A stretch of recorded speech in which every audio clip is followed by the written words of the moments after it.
doing, guys? Hey, listen, I'm going to go right into period 5 right now. Not going to waste any time because there's a lot to know from this period. So I want to get through it, get the high points for you, not spend another half hour talking to you. Just get you what you need to know and so you can get going and studying for this next period. So let's go right to it. Jump to the PowerPoint. Here we go. Period 5, 1844 to 1877.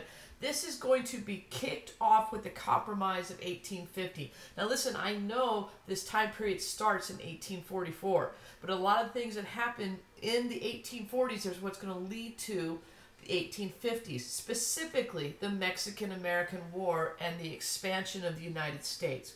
Now, once we win the Mexican-American War, we get all this new land from Mexico, and the question becomes, what do we do with it with regards to slavery?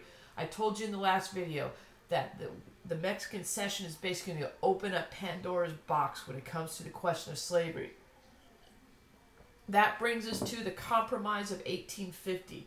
Compromise of 1850 was an omnibus bill that basically has 5 key components to it. You need to know at least 3 of them. If you can know all 5, you're going to be better off.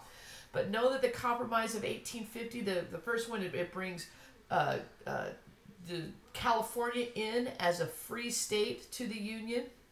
It, if you remember correctly, Texas, that bottom left corner, you had a little antenna that goes all the way up into present-day Wyoming. The federal government is going to give Texas money for that red part of that map there, cede that land into U.S. territory, and then Texas can take the money and pay off their debt. The next thing that's going to happen is popular sovereignty in the Mexican cession territory. What Congress says is that the Missouri Compromise is no more. That 3630 line is basically going to be erased. If you want to have slavery in the territory, if the people vote for it, they get it. That's how we're going to decide from this point. The other big thing is Washington, D.C. is no longer going to have the slave trade take place within their borders, or their boundaries, if you will. So the slavery still exists in Washington, D.C., but the slave trade is outlawed. And finally, I think the big idea from the Compromise of 1850 is the strengthening of the fugitive slave law. We've had this law in place for over, 60 years at this point. However, what the Congress does with the Compromise of 1850 is makes it stronger, puts more meat behind it, where now slave catchers can go into free states and bring back fugitive slaves. People in the North are required to report if they know of fugitive slaves in the North or free territories. And basically, I've always argued that the Fugitive Slave Law Strengthening Act of the Compromise is basically what's going to get Northerners more involved in the slavery debate. So that's the Compromise of 1850. That's going to, lead us into the 1850s, where we're going to see a lot of things happening primarily in even number years. If this helps you remember these different things, just remember the even numbered years of the 1850s. 1852, Uncle Tom's Cabin is going to be published. This puts a moral picture on slavery. It makes it more real to the people who read these books. Before Uncle Tom's Cabin, we knew slavery existed, we accepted slavery existed, and we just lived with it because we didn't know what the life in slavery was like, and this book describes it. This book also focuses on this new fugitive slave law that's been strengthened with the Compromise of 1850, and it attacks it. 1854 is going to be the Kansas-Nebraska Act. This is just another extension of the idea that came out of the Compromise of 1850 of popular sovereignty. People in Kansas push for this because they say if you have it in the Mexican cession territory, why don't we have it here? Kansas-Nebraska Act does just that. It allows the people in that territory to decide for themselves whether or not they want slavery. This is going to lead to Bleeding Kansas. Now, what happens with Bleeding Kansas is because there's going to be a vote on slavery, you have a faction of people moving in from all over, specifically though southern states and northern states like Missouri and Illinois and those areas, moving into the territory to try to stuff the ballot box. We have 2 different constitutions that are being developed in Kansas at this point. You have a pro-slavery constitution and you have an anti-slavery constitution. It's almost like a race to see who gets theirs to Congress first. So because of all this, we're going to see in 1856 Bleeding Kansas and Bleeding Sumner. Bleeding Kansas is the result of all these people coming into the Kansas territory, fighting for their perspective on slavery, whether for or against. And we're going to see almost like a microcosm of what's to come. It's like a mini civil war right there in Kansas. Finally, in 1858, we're going to have the Lincoln-Douglas debates. And the Lincoln-Douglas debates are going to be debating not only what's going on in Kansas, but this slavery issue, including the Dred Scott decision.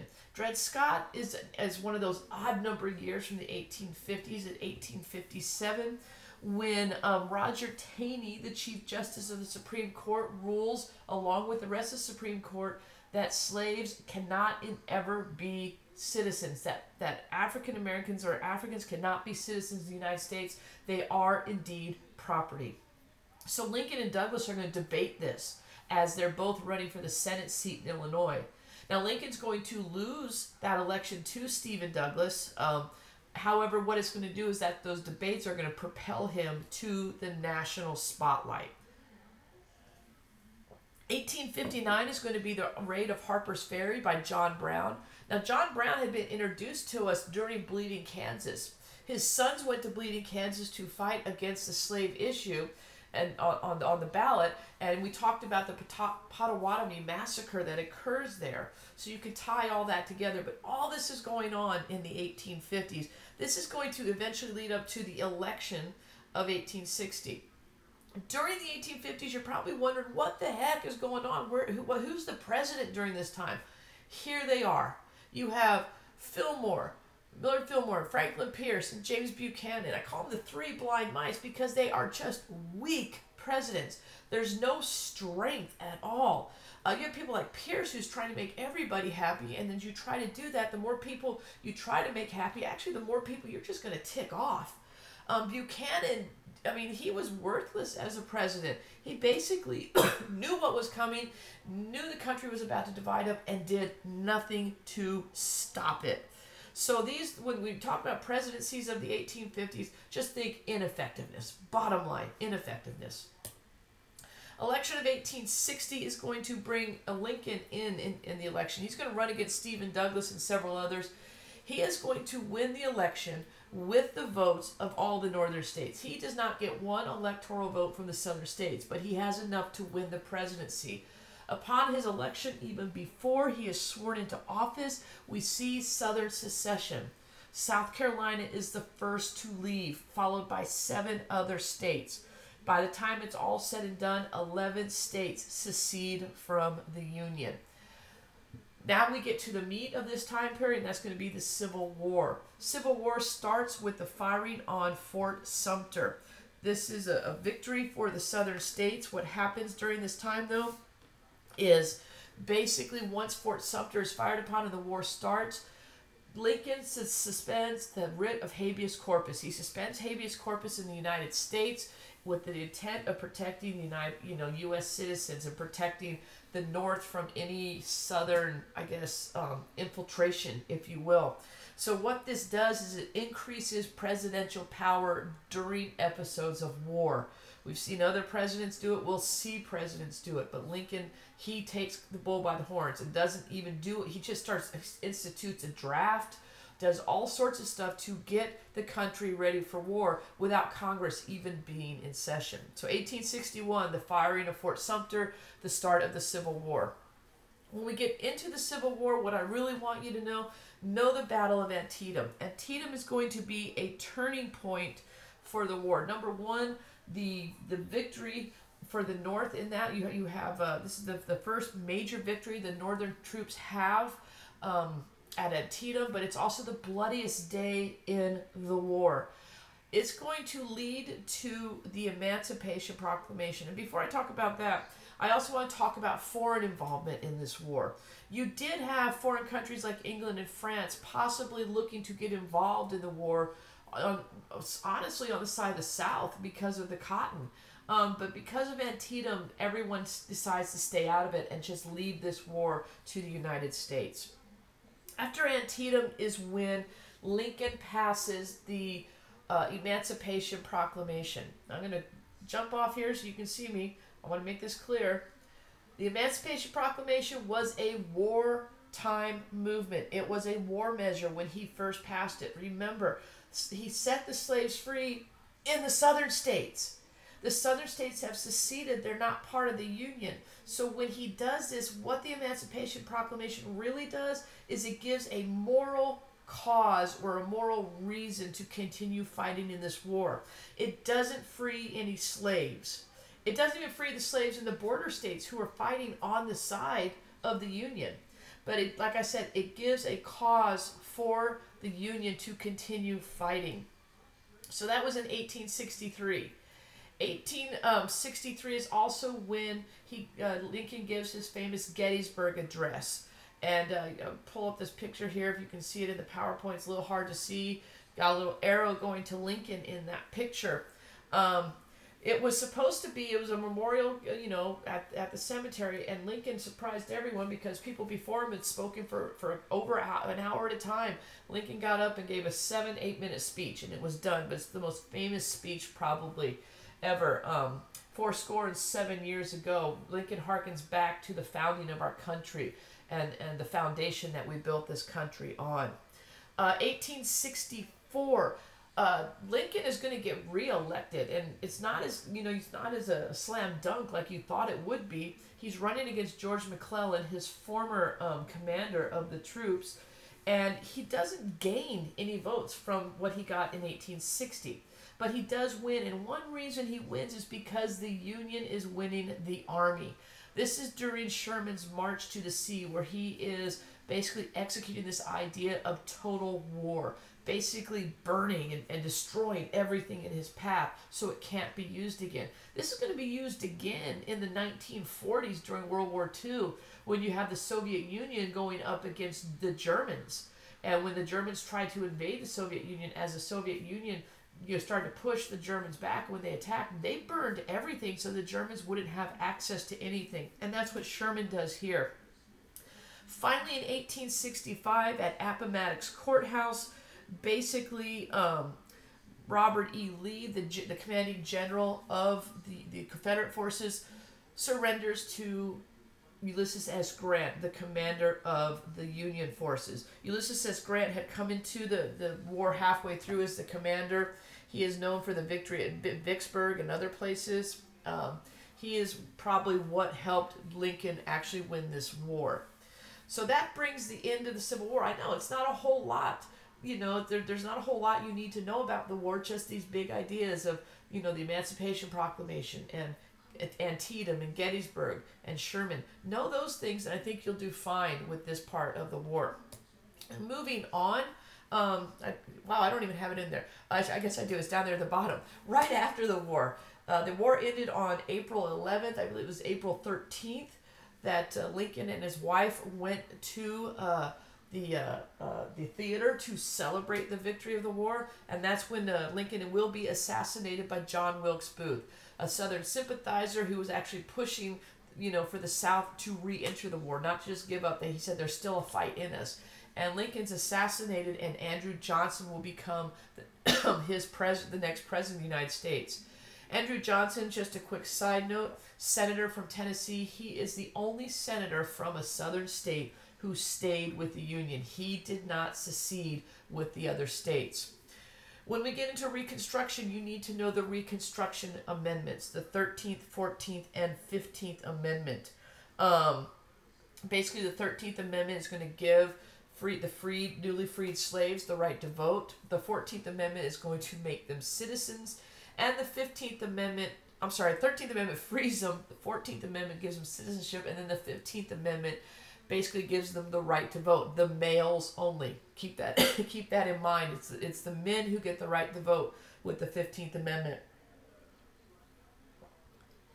Andrew Johnson, in his presidency, is going to try to rebuild the country under presidential reconstruction.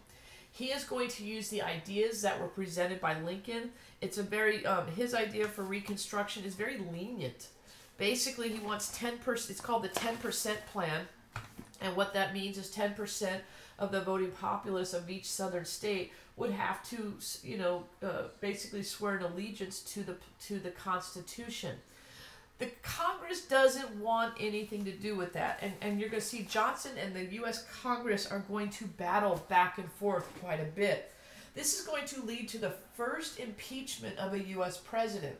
You have Andrew Johnson, a Democrat, dealing with a Republican Congress, a radical Republican Congress. And Johnson tries to veto everything that the Congress passes, but they have enough votes to override all his vetoes. So it's just like a legislative battle of ping pong, where they're going to send bills to Johnson and he's going to veto them, send them back, and then they're going to override his veto and say, it's law now, buddy. But what Johnson does is he keeps pushing the envelope. He keeps trying to increase presidential power, like, similar to the power that you would have during a war, that wartime presidential power. And what he's going to do is he wants to replace members of the cabinet and put his own cabinet in there. The Congress decides to block that by passing the Tenure of Office Act. And what that says is, yes, the president appoints officials to his cabinet, but it's the Congress, specifically the Senate, who approves these appointments. Which means that if the president wants to fire someone from the cabinet, he needs Senate approval. So they pass this law, and of course Johnson says, forget you, and he's going to go ahead and fire the Secretary of War. Now when he does that, Congress says, basically, you have broken the law, and they bring him up on impeachment charges. The House determines there's enough to put him on trial, so they do impeach him. His impeachment trial goes to the Senate, and he actually avoids being removed from office due to impeachment by one vote. But it just, exemplifies the relationship between Congress and the president at this point. During this time, you also see the establishment of the Freedmen's Bureau. The Freedmen's Bureau went down into the South to basically help the newly freed slaves, whether it was help them find a job or help them find an education, whatever it was. But really, there wasn't a lot that they could do during this time. You had, under, the Congressional Reconstruction, we were in military districts, and you had people fighting left and right, trying to prevent anything new from coming in. That's going to take us into the 1870s, and with the election, obviously Johnson's not going to get reelected. He's not even put up for reelection, so he's not even part of the equation. 1870s, Ulysses S Grant is going to be elected. He will serve for 2 terms in the presidency, and unfortunately for Grant, his presidency is going to be riddled with scandal.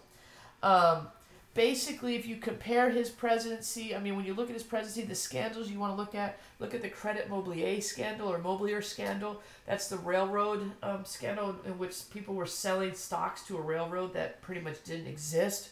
You also have the Tweed ring scandal, the rise of political machines and Boss Tweed and Tammany Hall. Be familiar with that. Meanwhile, in the South, what you have is the rise of Jim Crow laws and black codes. Anything they can do to prevent the newly freed slaves to advance in society. Because of that, Congress, or you're also going to see the rise of a new group called the KKK, or the Ku Klux Klan. Now, Grant has to deal with this, so what happens is Congress passes what's known as the Enforcement Acts of 1870 and 1871. And basically, this is going to give the president the power to intercede when members of the KKK or other codes, anything of the South, are interfering with citizens' rights to vote. And basically, they use the Enforcement Acts also to indict any members of the KKK during this time. So be familiar with the Enforcement Acts that were passed under Grant. Be familiar with the scandals that occurred. You want a little synthesis, you can compare the scandals of Grant maybe to the scandals of Nixon in 1968. Both presidents, a lot of scandal in their presidencies. Here's just, I should have gone to this slide a little sooner, just shows you some of the different scandals that we're going to deal with. Other scandals, the whiskey ring, the Indian ring, the press ring. Basically, I love this cartoon that's just right to the left or to the right of Grant's picture, where it shows him showing the circus act. He's not basically tied to any of these scandals, but it's everybody beneath him who's playing all these games. It's the people he appointed, and that's the problem. Was he used this idea of patronage to appoint people, friends, and stuff like that to operate, and they just took advantage of everything, his willingness to let them run things. This is going to lead to the election in 1877 of Rutherford B. Hayes in the Compromise of 1877. He's also known as Rutherfraud, because just like we've seen in elections before, you have two candidates running. You have Hayes running against Tilden, and neither one has enough for the Electoral College. Rutherford B. Hayes goes behind the scenes with some of the southern states, strikes the Compromise of 1877. Some people call it the second corrupt bargain. And what he basically does is promises to get the military out of the South in exchange for their votes. And that's exactly what happens. Southern states switch their votes. Hayes becomes president. He pulls the military out of the South, and that basically ends Reconstruction and ends this time period. So basically, that is time period 5. And the key ideas you want to know about is all the events that happened in 1850s. I call them the steps to the Civil War. Know the big events of the Civil War, and then going into Reconstruction. Presidential versus congressional Reconstruction, the presidency of Grant and the scandals, and finally the election of Rutherford B. Hayes with the Compromise of 1877. Real quick, real to the point, but it should get you started. Coming up next is period what? 6. Coming up next. All right. Have a great day. Bye-bye.